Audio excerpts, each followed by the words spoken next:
दोस्तों आज की इस वीडियो में मैं आपको बताने वाला हूँ ईरान में होने वाले आज के ज़लज़ले के बारे।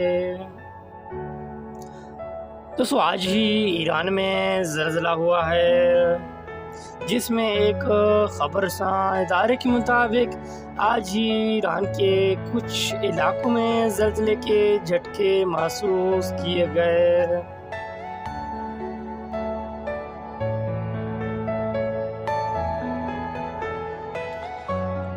दोस्तों ज़लज़ला पैमा मरकज़ के मुताबिक आज ही ईरान में 3.1 शिद्दत का मामूली सा ज़लज़ला हुआ।